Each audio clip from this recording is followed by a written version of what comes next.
Hello everybody and welcome to my channel. My name is Debbie and I'm a mixed media artist. It's February Roundup time and short month, and also we had a week off because our son visited us from the UK. We're in Germany, so we only get to see him occasionally. So I took the whole week off and didn't do anything at all really, it felt strange. Before we get into all that, some housekeeping. Don't forget to leave a like and subscribe and a comment if you have the time. I tried to get back to all of them and answer them all. And if you like what you see here, don't forget to join my Patreon. It's probably the last week that the price will be so low because I'm actually rejigging things and there are some increases that need to be absorbed. You know how it is in our modern world. But my guarantee is that all Patreons who join at that price will stay that price forever. The price rises will not affect you. So, yeah, Patreon's interesting. You'll see a lot of things in here, and if you like them, that's where you'll find out how to do them. Okay, without further ado. Like I said, it's a short month because February is short anyway, and I had a week off, so it made it even shorter. But compared to my January roundup for this year, this is practically nothing. So, yeah, where to start? I might start in this little book, actually. Please excuse my croaky voice. I have a cold and it just will not go. But, yeah, hopefully one day it will. Sort of look forward to that. Yeah, it's pretty annoying, actually, and I have a tendency to bark at people, and yeah, I'm pretty fed up with it, to be honest. Okay, where do we start here? 1st of February is a good place. February for me is about starting to think about sheep and lambs and rabbits and hares and all that sort of thing. The area of Germany that I live is a national park, and we have these beautiful long-haired sheep, and it's a heather region as well. This one's actually one I did in January. So here's the February one. Don't ask me why, it's just, yeah, maybe the cold was coming. This one is my soft sgraffito technique with all sorts of mixed media. As I said, mixed media artist. So I've started out with pan pastels in the sky, then gone in with some gouache foreground, but this sheep itself is, and her lamb, they're done with Inktense pencils and a battery operated eraser, this one here to be fair, which is my absolute favourite. And considering it's a branded Derwent one, it's actually really quite reasonable. So well worth having in your kit if you like this sort of thing. And this one's painted in much the same way, actually. And again, all of the rest done with other mixed media things, but the sheep itself is Derwent Inktense, which are a water-soluble coloured pencil and a watercolour pencil, to be fair, but with very, very much more pigment payoff than the usual watercolour pencil. So really, really nice to use. And this is my Hahnemühle Nostalgia sketchbook, and actually the whole month has been exactly the same, in the same sketchbook, different sizes and formats. It's not the best paper for this. I like the Hahnemühle range because it's smooth and as a mixed media artist, whereas I normally want texture everything. And for watercolour especially, texture is great. But for mixed media, a smoother paper is better because you're going to come back in with watercolour, after the wet layers of watercolour and gouache and acrylic and stuff like that. Then I come back in with coloured pencils and pastels and all sorts of things like that. And I really, really want to be able to get some fine details. So this is good for that, but it's not brilliant for the soft sgraffito. My favourite for soft sgraffito is the Marabou range of textbooks. Here we go again. Sketchbooks. For my regular viewers, you'll know that that's something I do all the time. Textbooks. Like I said, maybe I'm yearning to do another degree. I'm not. I've got enough. If you Google soft sgraffito, you probably won't get anywhere because it's my own technique. But I have a whole tutorial and different a few different tutorials, but also a setup tutorial to show you how to do it over on my Patreon. So this one is a soft sgraffito plus mixed media and other bits and bobs. That one's January, so we can get rid of him. This one is a collage bird. So I love doing these collage birds, and again I have my own way of doing collage, which is a bit different. A lot of people, when they hear the word collage, they expect a political message cut out of magazines and faces with speech bubbles. I'm oversimplifying here. I've got a cold, so I'm allowed. That's not my kind of collage. This is my kind of collage. Nature is what gets me up in the morning and keeps me awake all day. So everything I do with my art has something to do with nature, and usually something to do with nature in the beautiful area of Germany that I live in.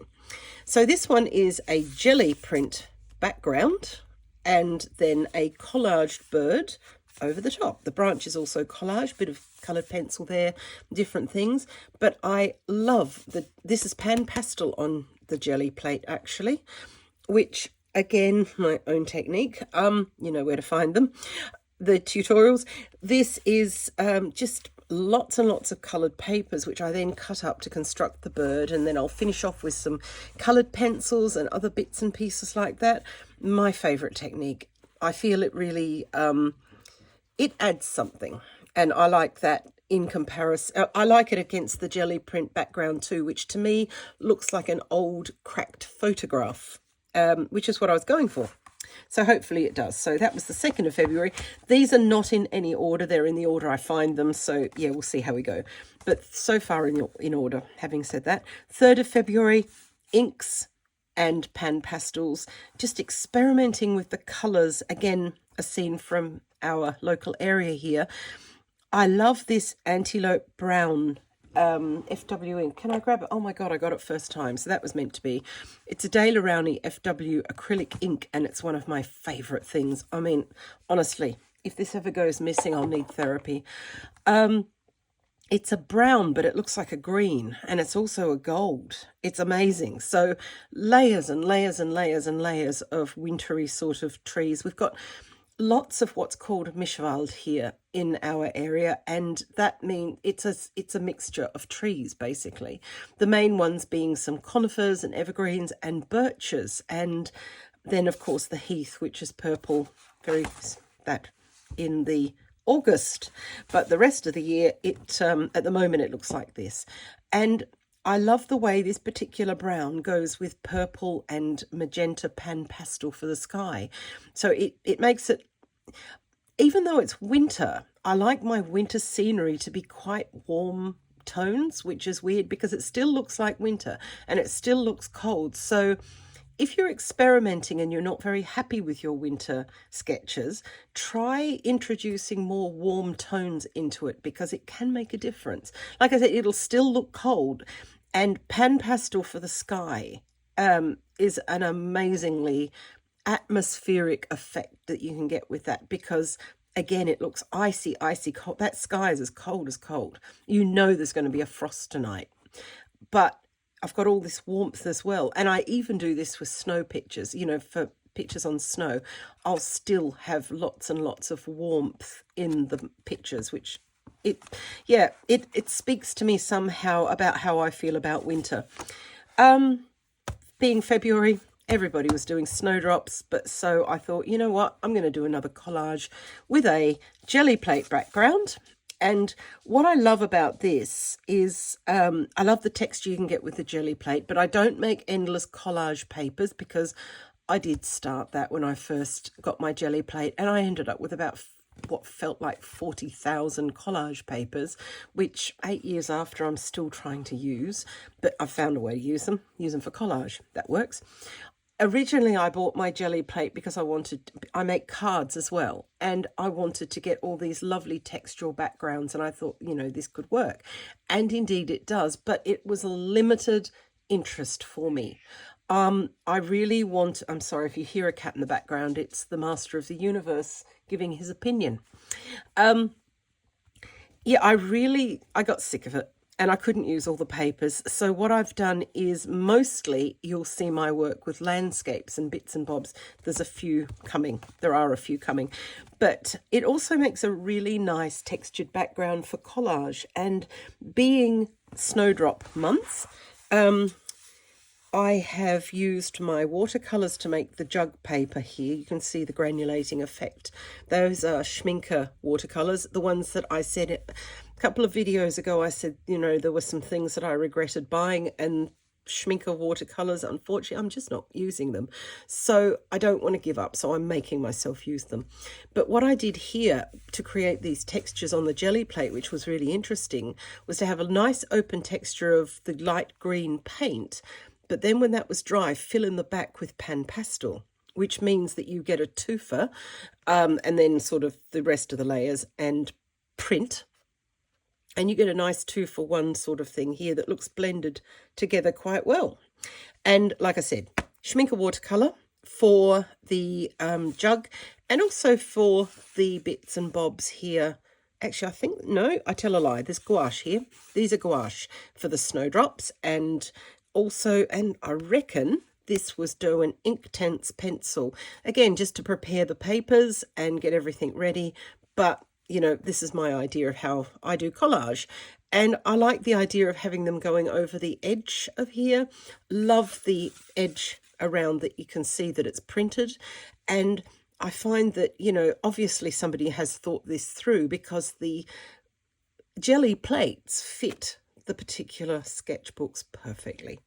And this one is particularly good in this basically A5 one. So yeah, lots of snowdrops for February.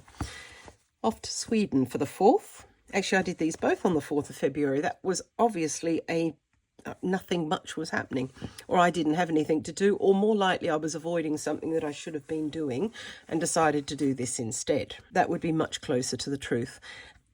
Here again, you'll see these same inks, that same antelope ink, a few other different sorts of ink, and just build up the layers, nice and textural.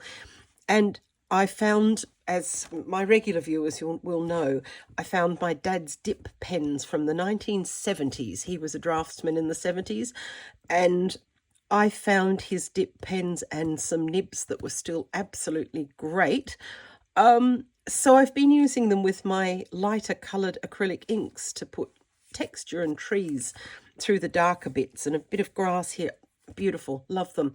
Up till then, I've been an absolute devotee of markers, Faber-Castell Pitt markers especially, but also Pentel, Sakura, all of them. Love markers, but now I'm totally sold on my dip pens. And I've avoided dip pens for so long. Maybe something in my brain knew that they were there waiting in a trunk, and at Christmas time when I was doing some cleaning, I found them. Again, love pan pastel for the sky. I have fixed this with some hairspray, which is how I fix everything. However, you don't really need to, because the pan pastel put in one layer squashes into the paper beautifully, and it doesn't move overly much. It's just that I don't trust that. And I don't want it rubbing. I don't want to clog any markers that I might use or contaminate other mixed media products. So I do fix it, and it is something I can then forget about. It's not going anywhere. So this is a bit of gouache, a lot of ink, pan pastel, and then coloured pencil and dip pen with more ink afterwards. You just can't get these fine lines in the colour you want when you're buying markers. What have we got here? We're up to the 6th of February, so we've lost the 5th of February somewhere. That may be in another book, don't worry. I'm having a bit of a heron crush at the moment, because here, and again, this is a picture from where I live, and we got lots of herons and egrets and other water birds standing around looking important. So I thought, you know what, time to put one into a picture. So here again, pan pastel to start with, then watercolour, because I'm determined to use my watercolours. I don't use watercolours like you're supposed to. That's the thing. I just can't be bothered. It doesn't grab me. I think because I started out with watercolour last century, which sounds really impressive when I say it out loud, but it's actually true. I don't want to do that anymore. I want to feel as though I've moved on, and what I've moved on to is mixed media, which I love. And when I use watercolors, I'm going to use them like gouache. So I may as well just buy gouache. So the promise I've made myself is that I will use the watercolor that I've bought. I'm not going to replace it when it's gone. I prefer gouache because I use watercolor like that anyway, so it's just a waste of time. I'm not getting any of the beautiful effects. I mean, back here on my jug, yes, it's granulated on smooth paper, and I love that because although gouache will do that under some circumstances, it's not usual. I'll probably change my mind by the time I've used them all because I've got quite a bit. But as you can see, this just looks like gouache, so I may as well just use gouache because I'm not seeing the beautiful translucent, transparent in some pigments, but mostly translucent layers and that lightness that you get with watercolor. I'm not going to get it because I don't want to use them that way. So, bit of ink here, lots of ink here. More pan pastel actually here as well, because if I use something in the sky and there's water, I will clean my applicator sponges off by just getting the water happening at the same time. Gouache, coloured pencil for him, and lots and lots and lots of ink, more gouache. Those are my favourites. That's my comfort zone. So that was him, and another one in February. This was the 9th.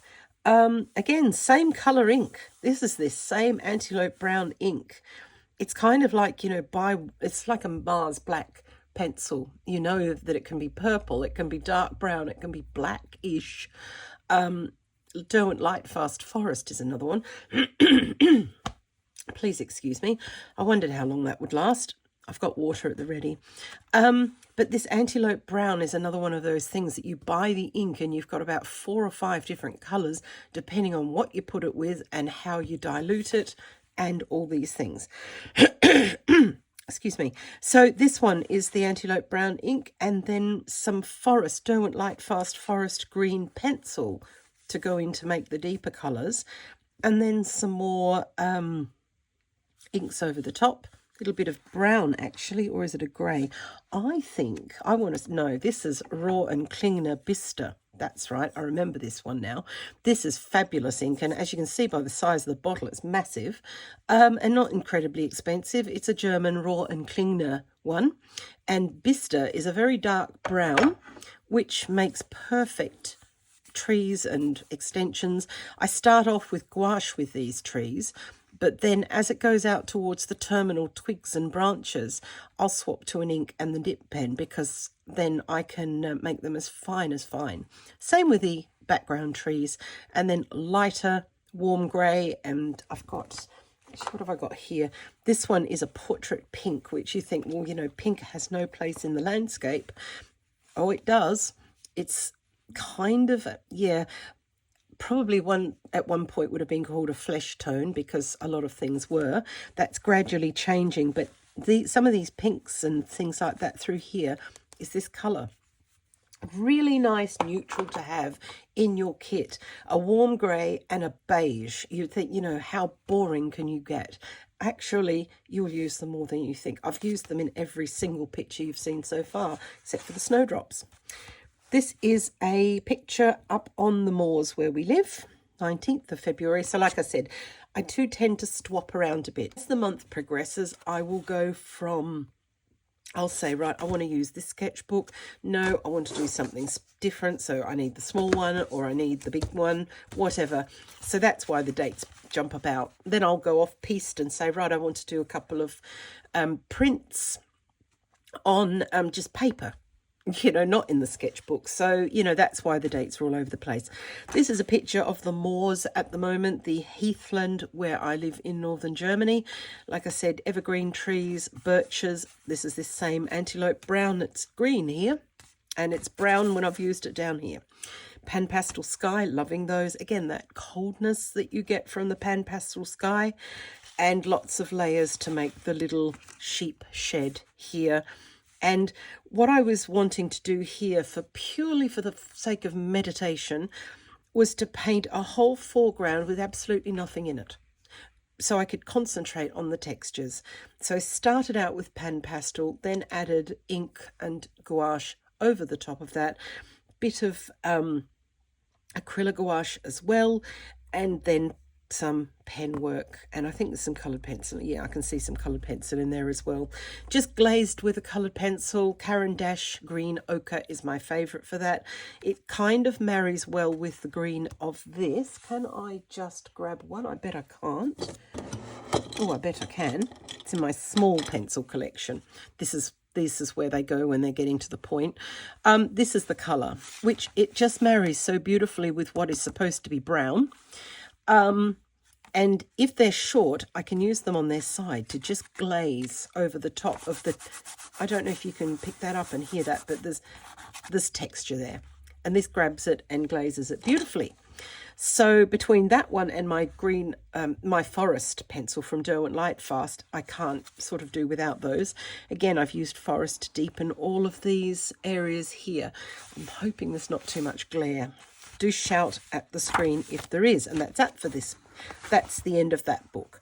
Really like this one. Kind of sorry I did this in a sketchbook actually, because I would have probably put this up somewhere. It really sort of worked out quite nicely and looks exactly like the area where we're living. That one's one for the last bit. I've got two surprise new things that I'm doing for the last bit. Right, sorry about that. Let me find where we're up to. Yes, February. Yeah, see, here we go, 8th of February. We just left the 19th. That one was back in January, and I'll pop this over the top just so it's not distracting. Again, the heron. Heron crush continues. Same coloured inks, pan pastel sky, more inks here, but lots and lots of acrylic gouache, because I talk about, when I'm teaching my students, I talk about the strength of some of our mediums, and you've got things that I consider to be quite a weak strength. And what I mean by that is they don't go over other things. They might be transparent, like some inks, like the Jacques Eban inks. These writing inks, they're transparent. They don't go over things. So if you were to put down a thick layer of gouache and so forth and go over it with this, you would have wasted some ink and some time, because you won't see them. Watercolours are the same. Then there are the strong mediums. For example, oil pastel, oil paint, acrylic gouache, regular acrylic. I see all of those as quite strong mediums, as in they'll go over just about everything. And so what I've done here is I've started off with pan pastel. Then because I wanted those soft undertones that marry with the sky. Then I've gone in with some inks and gouache, and finally to get those brights that are going to stay opaque and not pick up the colour underneath and dirty themselves, that's acrylic gouache, because that's the best way to get the tops on all of the sedge. Here you can see it close up, and as you move away, it sort of disappears into the background, as you would expect. And yeah, acrylic gouache, I'm usually using Turner or Holbein acrylic gouache. Let me see if I can just grab some. This one is the Turner one, and down here is the Holbein. And these are the colours and ones that I use the most often. I love the Japanesque range in the Turner brand, which is this little one up here, and it actually says so. On the regular gouache, there's just a gap where obviously they can change it over. I like the colours in this better. The Japanesque is designed for Eastern traditional painting, of which I know nothing. I'm not an expert in that at all. I like the colours. I'm that shallow. So I've got it for that. But it's got a fine tooth in it, which you can't see here, but you may be aware of that. It doesn't stop layering. In fact, it helps it, because you know what it's like when you've used coloured pencils and you've put your back into it and you cannot get any more layers on the page, but you still need something. These help. You can go over the top with these and you'll get the tooth back to a certain extent. Not as good as it was before, but in an emergency, you can actually do things with that. So yeah, I like them because they're one of the strongest things. I don't use oil paint anymore. Again, back in the day, I don't use paint like that anymore. I want something that doesn't use toxic solvents, and I want something that I can just wash up in water and doesn't smell too badly. A lot of people say that these Holbein paints really smell. I have such a fun time with allergies that I can hardly smell anything, so they don't bother me. They should, because if something smells, that could mean that there's something in it that's not very good for us, so that's something to consider. Jelly print, sorry.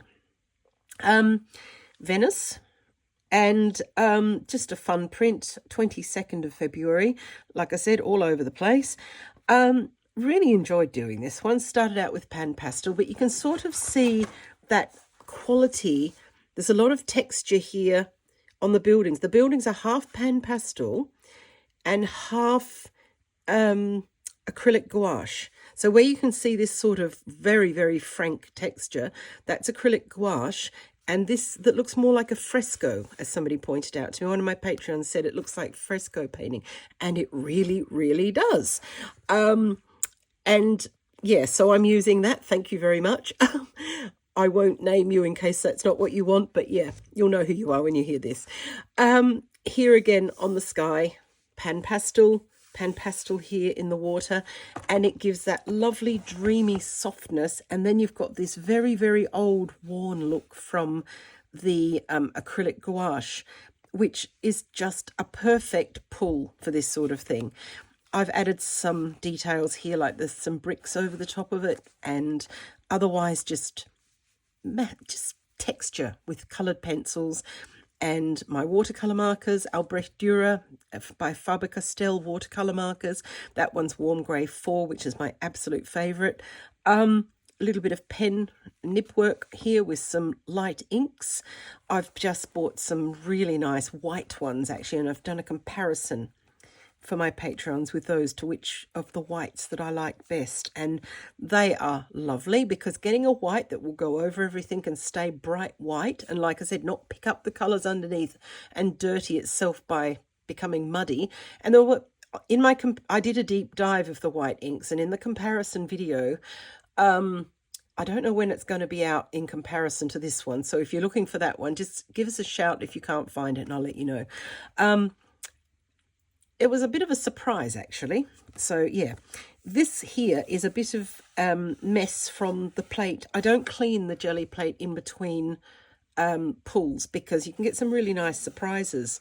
And that was a bit of acrylic gouache left over from a previous pull that happened to just fall nicely. I must admit, I do look at the plate. Like, if this black paint on the jelly plate had been... if I had to put it to the top, it wouldn't have looked any good, because the sky is supposed to be blue in this setting. This here, where it didn't pull properly, that's fine. We've got ourselves a cloud. That's a freebie, so not going to argue with that. But somehow it worked better down here. And the rest of these white areas that are either contamination from the previous pull or just gaps where the paint didn't transfer, which means I'll get a surprise of this colour in the next pull, that works as a bit of a brightness on the water, so a little bit of sun play on the water. So again, I'm not complaining about that. And muted colours for the win, love that.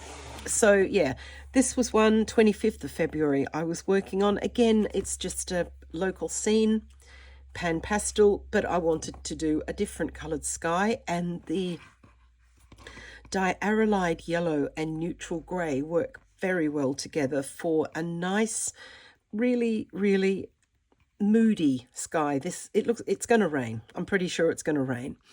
And again, the background trees are in that antelope brown. This is all started with pan pastel, but then layered over the top and over the top with other things, until finally coming to rest with a small amount of acrylic gouache, because it's strong and goes over everything.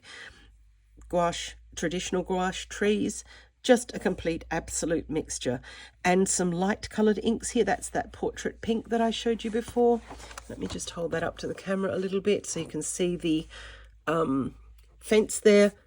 Just a dip pen. And also these brambles here are a black Indian ink over the top of layers of other stuff. Grasses the same. Start out with gouache, map out the area. Actually started out with pan pastel, like I said. Then you come in and do some dark areas and map out where you're off to next. And then over the top, gradually building up the highlights. And I think this is why I'm not keen on traditional watercolour, is because I like to work from dark to light. I want to put the highlights in last. And as much as I try to preserve them, I get it wrong. So I'm better off just saying, you know what, this is how I work. This is for me. Let other people who are much better at it do the watercolour the way they want to. I can still do it like this. And that's what I love about mixed media. I've always got options. So that was the 25th. Oh, right, there was one more. Playing around with my jelly plate again. It works in these sketchbooks, actually. And this was the 26th, so it's the day after.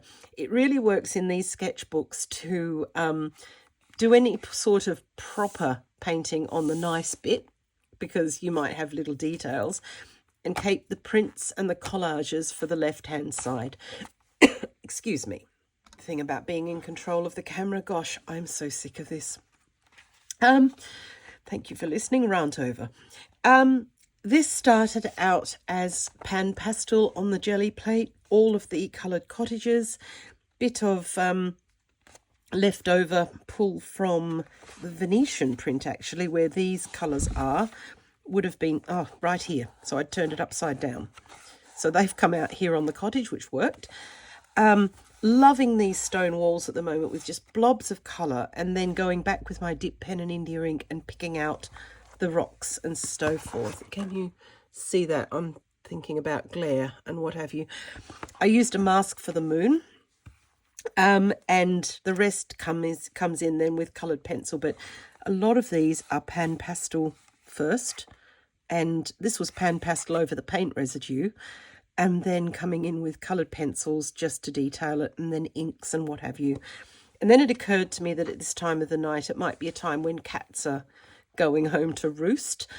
So a couple of cats entered the picture, which is nice too. And even though the pan pastel I used was the darkest of darks that I had, they don't go dark enough as far as I'm concerned for this sort of sky. So I've come back in with my indigo coloured pencil and playing to the strength of the textures that are there already, just glazed it in with the coloured pencil on its side. So just grabbing one, this is not the one I used, but just for comparison, is to use it on its side rather than holding it like this. And it makes a nice textural glaze. And because of the way I do this, we've got all sorts of textures under there, it picks it up as well.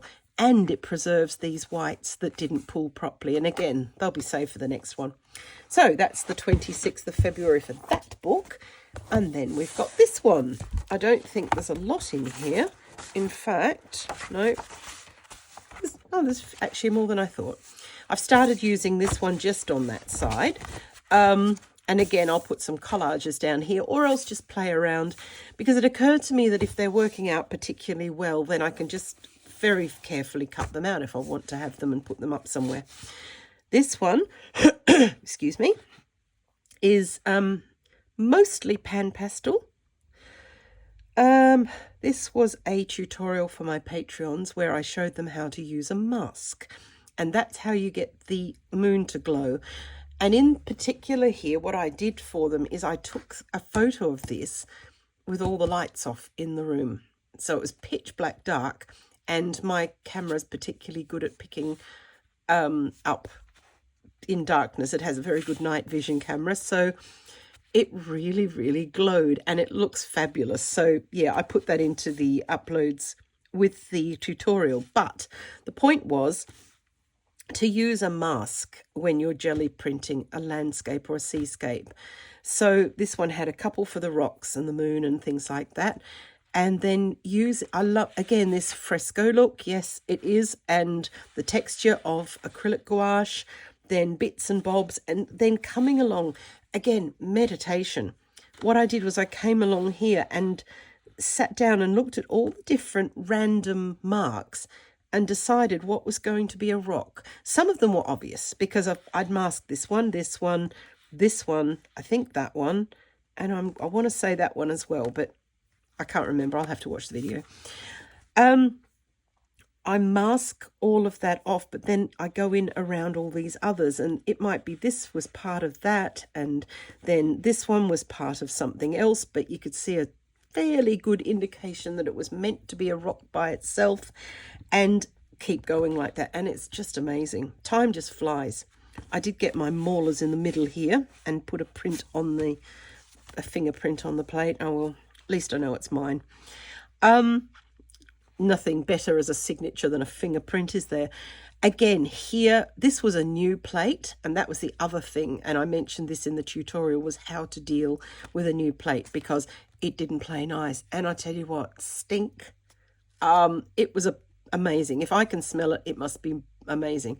So I left it outside for a few nights in the frost, and it's a bit better now. I can still smell it though, but it did not want to play nice. So there were a few ups and downs and some swearing. Not on camera, you'll be happy to know.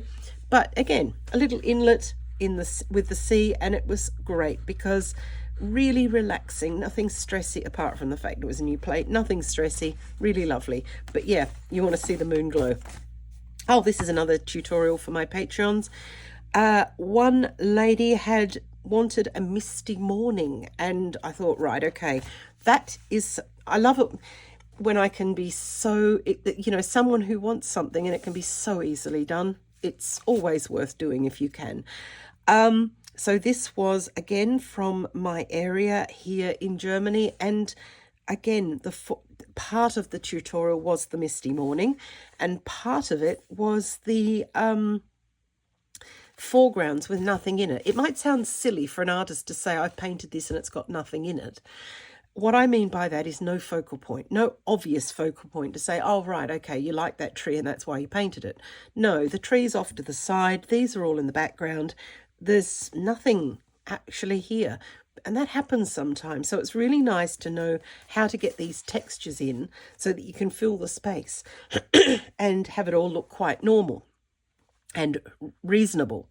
Believable is the word I was actually after, and we got there in the end. So yeah, that was a Patreon tutorial as well. This one is also going to be a Patreon tutorial. Every Friday on my Patreon, I put up a number of photos that I've taken or stolen. Some of them I've stolen from my cousins and my son. Mostly they're aware of the theft that's going on.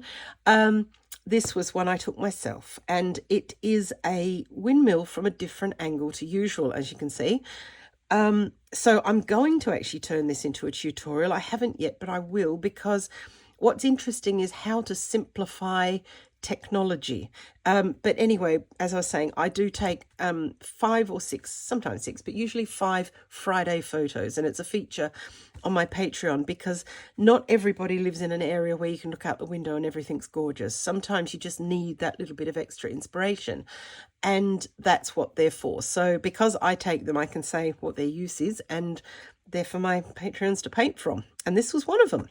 So lots and lots of nice sedge which disappears off into the background, then some trees and what have you. I think this was a watercolor. No, it wasn't. It was an ink sky, which I then went over with pan pastel because it needed more drama to make this really pop. But like I said, the main thing is a lot of things put people off because technology can be a bit scary. You want to get it right. You don't want to have some bloody expert say, oh, well, that can't work there, that flywheel's in the wrong place. And this sort of windmill didn't have that sort of whatever. I don't care. This is art, and what I want is for it to have a little bit of technology that's mostly in the right place. But if I haven't got absolutely every little cog right, I don't care. So knowing what to simplify and what to leave out, what to put in, is something that frightens people off sometimes. Like people will paint a cow, but not a car, because there's always someone who says, oh, I'm sorry, but the TR7 didn't have that. Look, I know. Thank you for pointing it out. But it's a painting, that sort of thing. Again, rant over. So this will be a tutorial at some point because it was an extremely popular Friday photo. And I was happy about that actually, because I thought normally when we have a windmill, we take a photo of it from the front angle and you don't see other aspects of it. So yeah, that worked. And again, the nib pen here. What I'm loving is how I can use the dip pen, dip pen, cold has reached my brain obviously, to make my trees in the brown inks that I showed you before, the raw and Klingner one. But then where it's dark down here and you can't see any of the trunks, I can come back in and fill that in with a lighter ink, which works brilliantly. And that's where the portrait pink or warm grey comes in. Really, really good. So you can actually see the whole tree against the background that it's supposed to have. How many more have we got? Oh, we've got him. Another jelly print to finish. Yep, that finishes this one off. This was, again, heron. Loving the heron. Not sure what... His legs were actually together, one behind each other, so you can't see both of them. But I kind of want to put one in because it looks like he's only got one, but he's not holding it up like sometimes these water birds do. But anyway, this started out with pan pastel on the jelly plate, mostly actually, except for the rocks. I wanted those to be a bit more textural. So they are acrylic gouache, and then come back in and do more with acrylic gouache. Ink, that's an acrylic marker. I used an acrylic marker for that. And then some acrylic markers for this, my beloved fine Tooly Art ones, which are a 0.7 millimeter nib and really lovely muted colours. So they work particularly well. But it's still got something of that fuzzy fresco feeling about the bird itself, and also the water to a certain extent. But yeah, I'm loving that there's so much more you can do with a jelly plate. So if you're one of those people who has bought one and then stuck it in a drawer, get it out. Get it out and use it, because you can do so much more with it. And like I said, I've got lots of tutorials on what I do and how I do it. Right, that's that one. Now, I've got two new things. One is I've got some pop-up books from my childhood, and I thought, you know what, I've got to do that as a sketch. So this is a little A6 Hahnemühle book, which is brand new, and I bought it for doing little pop-ups with. So this one, it's not perfect, because I was just feeling my way.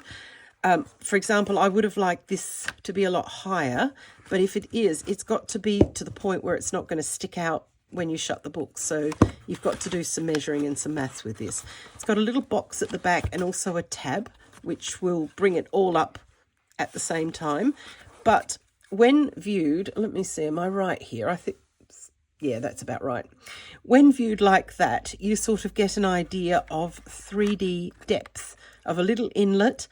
And then I thought, with pop-up, I think collage would work really well. So I had lots and lots of collage papers over from various projects, including a few card projects, which is why some of them are a little bit shiny there. And I cut them out for pebbles, some watercolour in here for the rock pools, and then just glued the whole lot on. And I really love it. Again, I enjoyed doing it. It was something totally different. It's a way to use my watercolours, but it is far from normal. So, yeah, that's something new that I've tried, and I'm going to look at a tutorial for something like this. There are some tweaks I want to make. So the box here, this is too big. It needs to be smaller and further back. So I will sort all of that out, and you'll know, you'll be one of the first to know when it happens. So yeah, interesting. But yeah, all these are collage, these back bits and this here, and yeah, it's got some nice texture. It was fun. And the other thing I'm doing is some another heron. I guess you're spotting some sort of method here in my madness. This is a far from perfect, but it's a dry point etching of a heron on a piece of plexiglass, and it's something I haven't done since I was in art school, again last century. So I thought, well, I didn't, at that point, we're talking the 1990s, there were nobody did dry point etching where I was anyway, onto plastic. It was all sort of acid etched, copper plate, that sort of thing. And no, I don't want to do that. It's, again, we take too much for granted that our art products are safe. Some of them mean to do us harm. and I don't want to have that sort of thing where I've got to use solvents, or if I've got to have any sort of protective breathing apparatus or what have you. I don't want to do that because I'm doing this in my home, not in a print studio. I also don't have a printing press, which is part of the reason this didn't work as well as it possibly could. Although I don't even know that that's true. It's got a lovely emboss on it, but I hacked my Sizzix Big Shot as a printing press, and that's how I got this. This is probably going to be as big as I can make these.